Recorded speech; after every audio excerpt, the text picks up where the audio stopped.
Time for Keys to the Football Game. Of course, we're in the trenches with Dave Lapham, brought to you by First Star Logistics, as always, in our outstanding studios. And we are so thankful to First Star Logistics for providing everything they provide for us. And we are so thankful to you for joining us on a weekly basis for everything that we try to do from a programming standpoint, Keys to the Game being one of them. And this time of year, I know I'm thankful for family and friends when it's the holiday season. Enjoyed a great Thanksgiving, Christmas coming up, and New Year's is a special time of the year. Hope each and every one of you are in the same boat. It's just spending a bunch of time with family that means so much to you, and friends as well.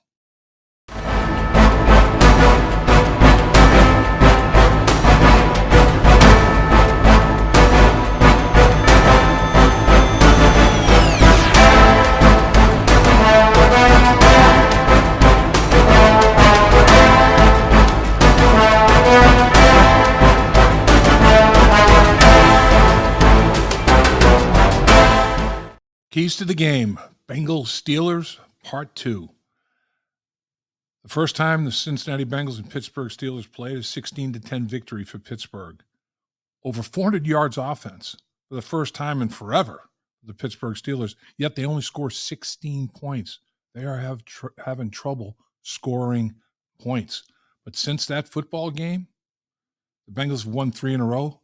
Pittsburgh has lost 3 in a row. 2 of those at home. And if you can believe it, against the 2-win Arizona Cardinals football team and the 2-win New England Patriot football team. Back-to-back losses at home. Mike Tomlin doesn't lose 3 in a row at home all that often, and he doesn't lose 4 in a row overall all that often. So which Pittsburgh Steelers team will show up?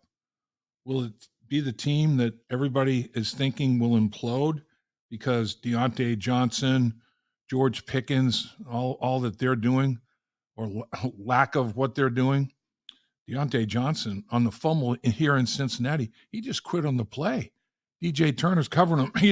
He just stops and watches. DJ Turner picks it up, picks the fumble up, returns it over 20 yards, gives the Bengals good field position. I was stunned to watch Deontay Johnson do nothing during that play. And then George Pickens, he's not blocking, down the football field.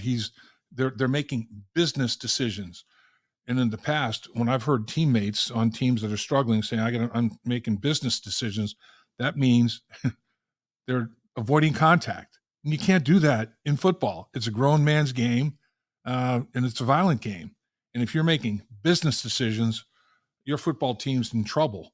So which team will show up?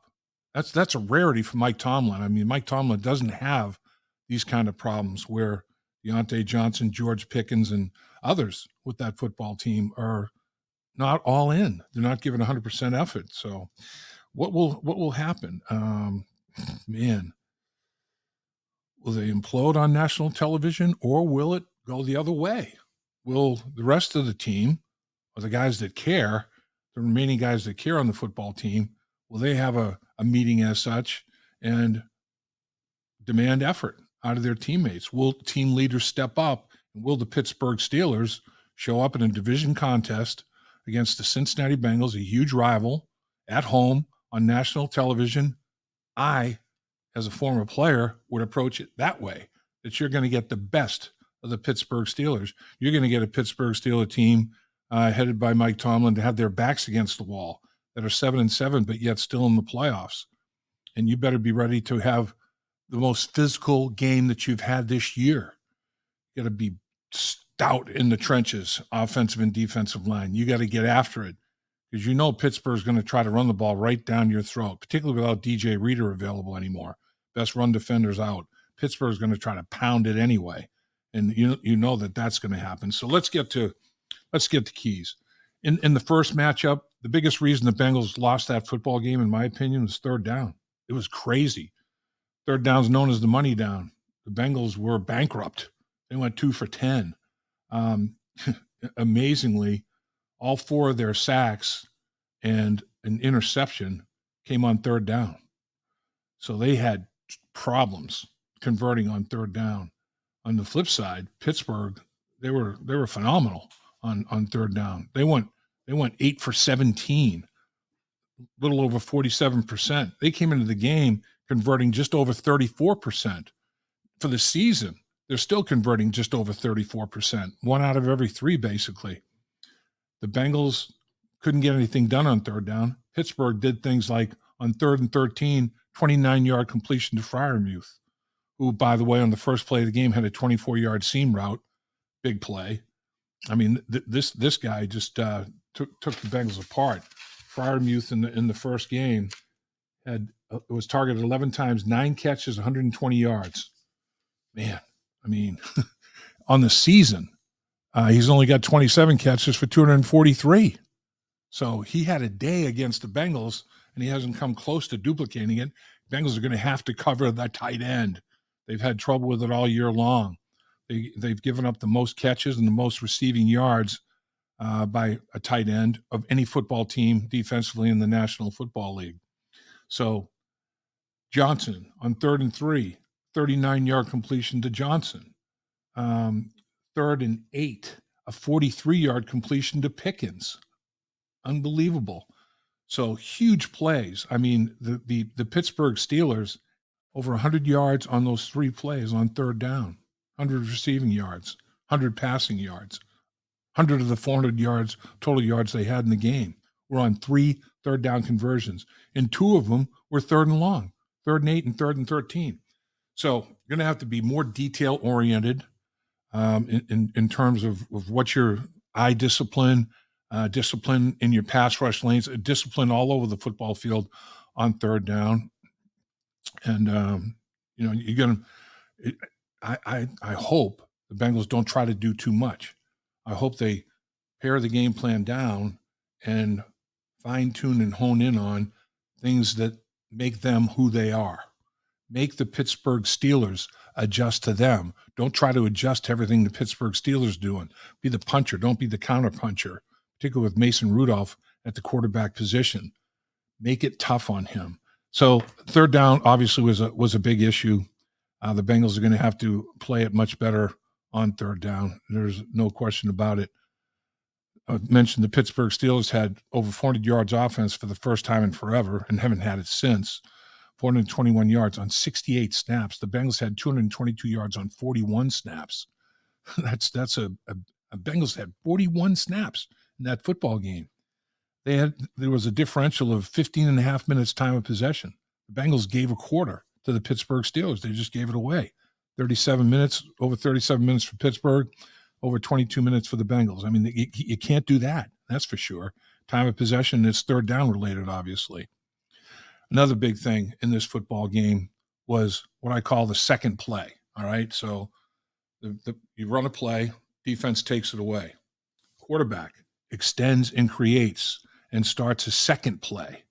And the second play is where the quarterback is going to have to be successful a high percentage of the time. That's where league-wide a high percentage of explosive plays come on the second play, the extension and creation of the play. Let's just look at last week's game. Jake Browning, who I think is very, very good at extending and creating. He's got some movement skills. He's athletic. He can throw on the run. The touchdown pass to T. Higgins, he was out of pocket, extending and creating a play and put the ball up to T. Higgins and allowed him to make a play. And T. Higgins makes that thing with the big windmill swipe of the ball over the pylon. I mean, that was an unbelievable play. That was an extension and creation. That was the second play. The design play, the first play was taken away by pressure, and then T had to make adjustments to his routes and everything that goes along with it. The 44-yard reception that set up the game-winning touchdown when Tyler Boyd had that 44-yard catch, that was on the second play. The initial play's taken away, pressure, out of pocket, Jake Browning, and he finds Tyler Boyd. I mean, those are just 2 examples in the last game alone. So who's going to be most successful on that second play? Will it be Jake Browning or will it be Mason Rudolph? I think that's going to be a huge factor in the football game as well.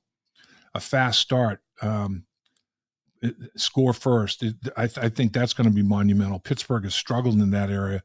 They've been outscored in the first quarter 70-40 by 30 points. Outscored in the second quarter 103-61. Outscored by 42 points.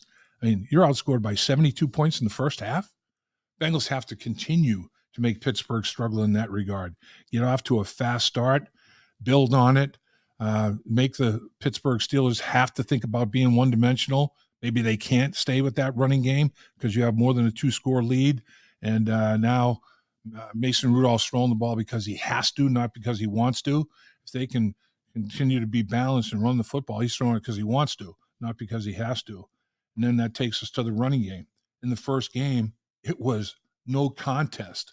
I mean, the Pittsburgh Steelers, they rushed the ball down the Bengals' collective throats. There's no question. Steelers rushed for 153 yards on 33 carries, 4.6 per. The Bengals rushed for 25 yards on 11 carries. Are you kidding? 2.3 per. I mean, it was like at the running back position, the Steelers running backs outrushed the Bengals by 20 carries, and they outrushed them by 132 scrimmage yards. Joe Mixon had 16 yards and 8 rushes. Harris rushed for 99 yards. Warren rushed for 49. I mean, you got 148 yards combined out of your running backs. I mean, you have to make it more of a football game on the ground. Have to compete in the trenches a lot better than you did that first time. That's for sure. Turnover ratio: Pittsburgh right now is +7, which is 5th in the NFL. The Bengals are +11, which is 2nd best in the National Football League.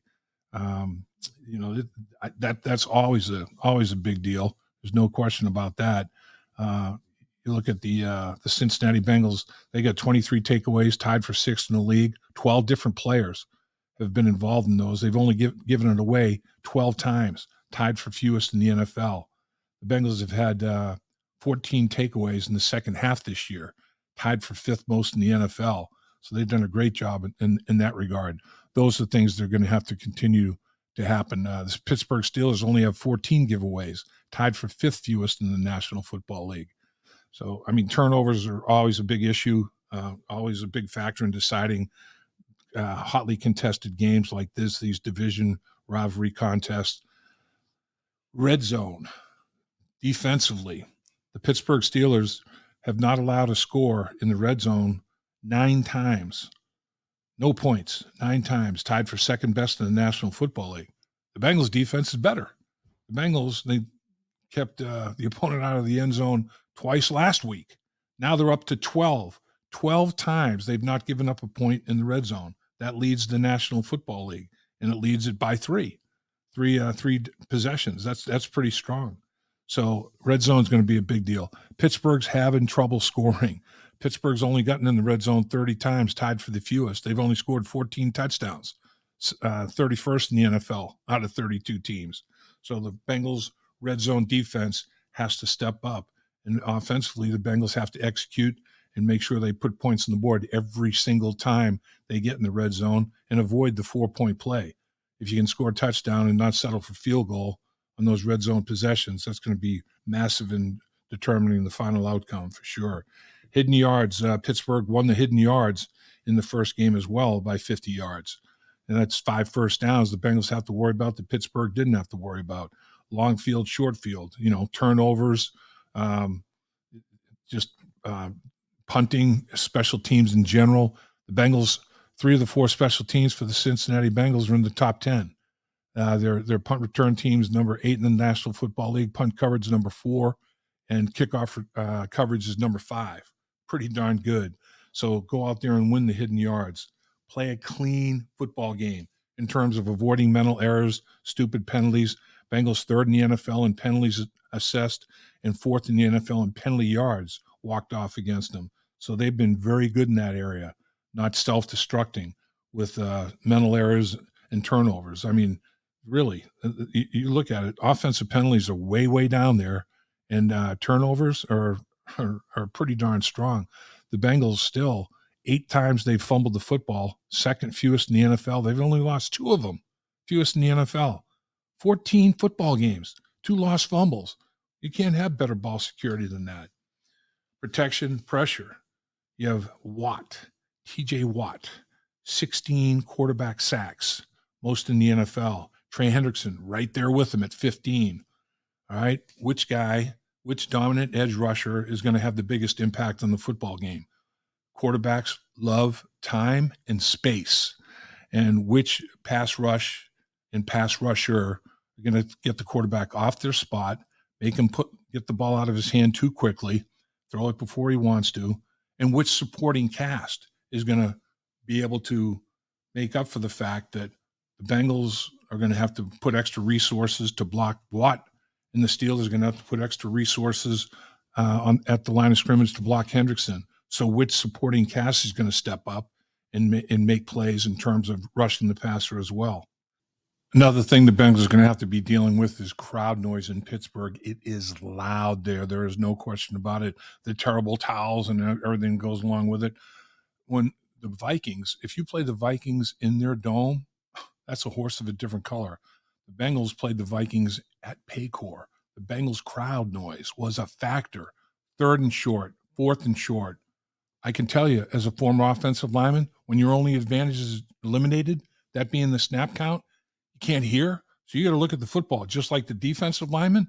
And the defensive linemen have a quicker get off. They're better athletes. I mean, that's the bottom line.